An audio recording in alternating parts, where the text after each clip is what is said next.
Assalamualaikum warahmatullahi wabarakatuh. Kenalkan, nama saya Ahmad Zainal Makarim. Ingin mempresentasikan video dari kelompok kami dengan tujuan agar masyarakat memahami tentang NKRI. Kebetulan di sini saya mendapatkan bagian tentang identitas nasional.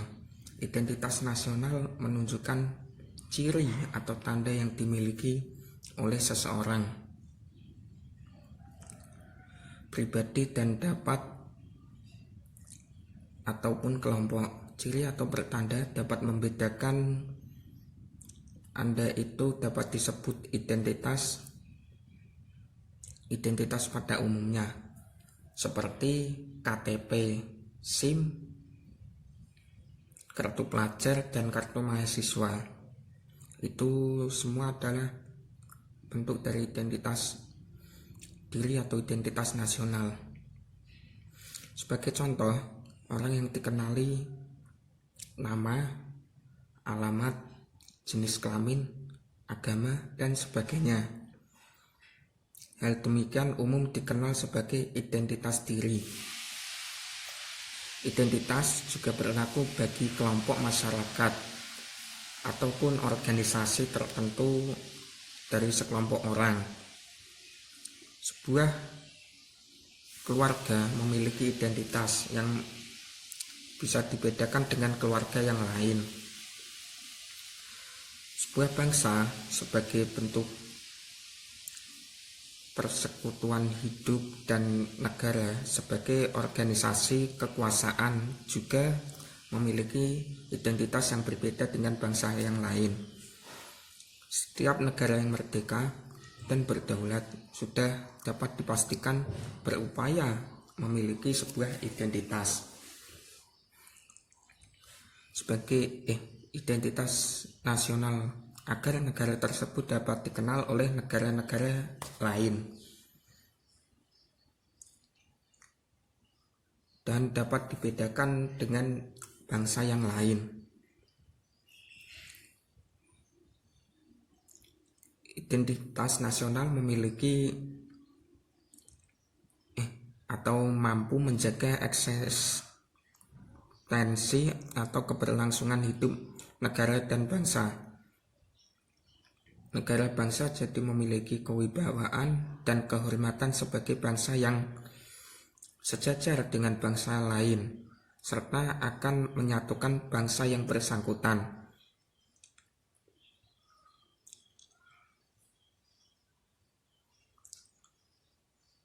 Identitas nasional dapat diidentifikasikan dengan yang baik dari sifat lahiriah yang dapat dilihat maupun dari sifat batiniah yang hanya dapat dirasakan oleh hati nurani. Singkatnya, identitas nasional adalah identitas diri dengan menunjukkan identitas itu sendiri agar bisa dikenal oleh orang lain atau dapat membedakan satu dengan yang lain. Mungkin itu saja yang bisa saya sampaikan, kurang lebihnya mohon maaf. Wallahul muwaffiq ila aqwamit thoriq. Wassalamualaikum warahmatullahi wabarakatuh. Assalamualaikum warahmatullahi wabarakatuh. Saya Aulia Nuraini, 430/20/2053. Pancasila dalam arus sejarah bangsa Indonesia. Pancasila merupakan dasar resmi negara kebangsaan Indonesia sejak pada tanggal 18 Agustus 1945. Hal ini terjadi karena pada waktu itulah Pancasila disahkan oleh PPKI yang menjadi kewenangan dalam merumuskan dan mengesahkan dasar negara Indonesia merdeka. Pada awal era reformasi 1998, muncul anggapan bahwa Pancasila sudah tidak berlaku lagi karena sebagai produk rezim Orde Baru. Anggapan ini muncul karena pada zaman Orde Baru, periode pengusulan Pancasila. Perumusan Pancasila ini pada awalnya dilakukan dalam sidang BPUPKI pertama yang dilakukan pada 29 Mei sampai dengan 1 Juni 1945. BPUPKI dibentuk oleh pemerintah penduduk Jepang pada 29 April 1945 dengan jumlah anggota 60 orang dan diketuai oleh Dr. Rajiman Weddiodiningrat. BPUPKI sendiri dilantik oleh Letjen Komagichi Harada, Panglima Tentara ke-16 Jepang di Jakarta pada 28 Mei 1945. Dimulailah sidang yang pertama dengan materi pokok pembicaraan calon dasar negara. Ir Soekarno yang berpidato pada 1 Juni 1945 pada hari itu menyampaikan 5 butir gagasan tentang dasar negara. Isi 5 butir gagasan tentang dasar negara sebagai berikut: nasionalisme atau kebangsaan Indonesia, internasionalisme atau perikemanusiaan, mufakat atau demokrasi, kesejahteraan sosial, ketuhanan yang berkebudayaan. Periode perumusan Pancasila, hal terpenting yang mengemuka dalam sidang BPUPKI kedua pada 10-16 Juli 1945 adalah disetujuinya naskah awal pembukaan Hukum Dasar. Hukum Dasar tersebut dikenal dengan nama Piagam Jakarta, merupakan naskah awal penyataan kemerdekaan Indonesia, dan pada alinea keempat Piagam Jakarta itulah terdapat rumusan Pancasila sebagai berikut. 1. Ketuhanan dengan kewajiban menjalankan syariat Islam bagi pemeluk-pemeluknya. 2. Kemanusiaan yang adil dan beradab. 3. Persatuan Indonesia. 4. Kerakyatan yang dipimpin oleh hikmat, kebijaksanaan dalam permusyawaratan perwakilan. 5. Keadilan sosial. Periode pengesahan Pancasila sehari setelah proklamasi kemerdekaan, yakni 18 Agustus 1945, PPKI bersidang menentukan bahwasanya bangsa Indonesia semula menjadi bangsa terjajah menjadi bangsa yang merdeka. PPKI yang semula merupakan badan buatan pemerintah Jepang sejak saat itu dianggap mandiri sebagai badan nasional atas prakasa Soekarno.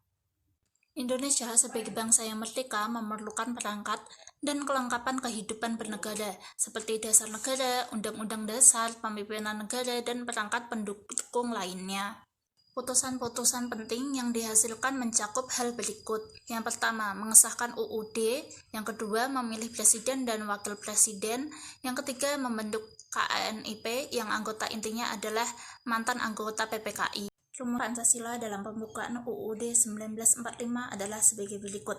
Ketuhanan yang Maha Esa, kemanusiaan yang adil dan beradab, persatuan Indonesia.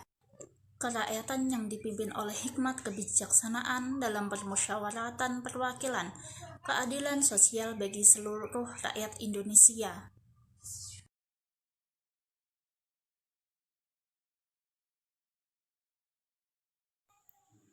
Assalamualaikum warahmatullahi wabarakatuh. Perkenalkan, nama saya Vina Alfiana, NIM 43020200037.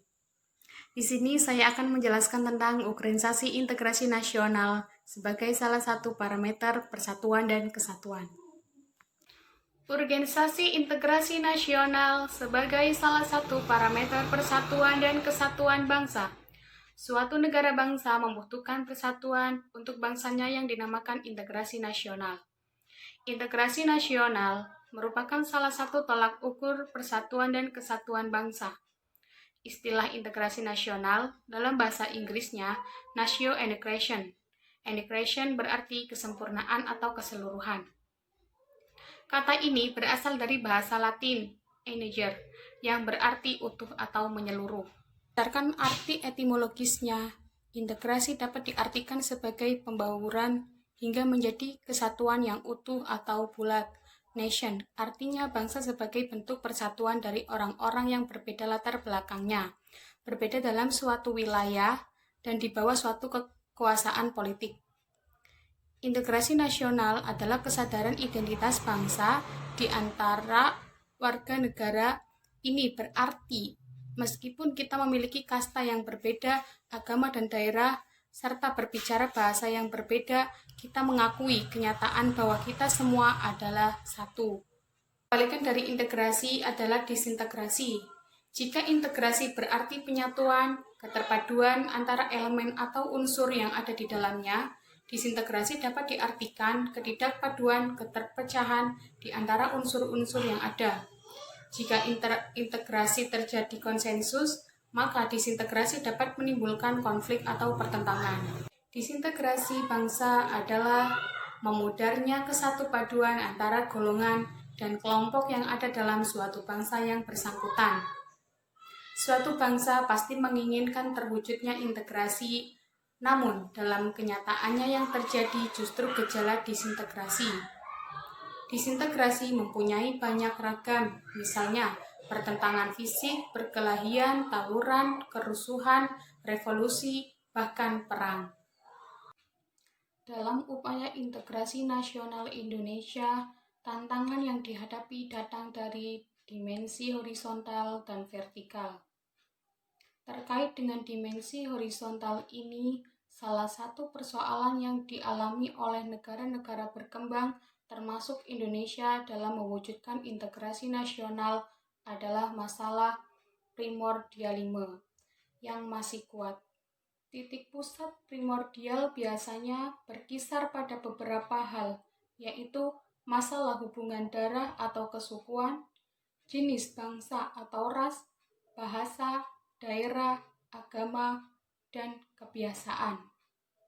Terkait dengan dimensi vertikal, tantangan yang ada adalah kesediaan para pemimpin untuk terus-menerus bersedia berhubungan dengan rakyatnya.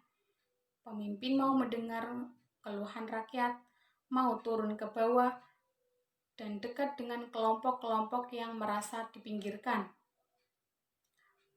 Kegagalan dalam mewujudkan integrasi masyarakat berarti kegagalan untuk membangun kejayaan nasional, bahkan dapat mengancam kelangsungan hidup bangsa dan negara yang bersangkutan. Cukup sekian dari saya. Apabila ada salah kata, saya mohon maaf. Wassalamualaikum warahmatullahi wabarakatuh. Integrasi bangsa adalah memudarnya kesatupaduan antara golongan dan kelompok yang ada dalam suatu bangsa yang bersangkutan. Suatu bangsa pasti menginginkan terwujudnya integrasi, namun dalam kenyataannya yang terjadi justru gejala disintegrasi. Disintegrasi mempunyai banyak ragam, misalnya pertentangan fisik, perkelahian, tawuran, kerusuhan, revolusi, bahkan perang. Dalam upaya integrasi nasional Indonesia, tantangan yang dihadapi datang dari dimensi horizontal dan vertikal. Terkait dengan dimensi horizontal ini, salah satu persoalan yang dialami oleh negara-negara berkembang termasuk Indonesia dalam mewujudkan integrasi nasional adalah masalah primordialisme yang masih kuat. Titik pusat primordial biasanya berkisar pada beberapa hal, yaitu masalah hubungan darah atau kesukuan, jenis bangsa atau ras, bahasa, daerah, agama, dan kebiasaan. Terkait dengan dimensi vertikal, tantangan yang ada adalah kesediaan para pemimpin untuk terus-menerus bersedia berhubungan dengan rakyatnya. Pemimpin mau mendengar keluhan rakyat, mau turun ke bawah, dan dekat dengan kelompok-kelompok yang merasa dipinggirkan. Kegagalan dalam mewujudkan integrasi masyarakat berarti kegagalan untuk membangun kejayaan nasional, bahkan dapat mengancam kelangsungan hidup bangsa dan negara yang bersangkutan. Cukup sekian dari saya. Apabila ada salah kata, saya mohon maaf. Wassalamualaikum warahmatullahi wabarakatuh.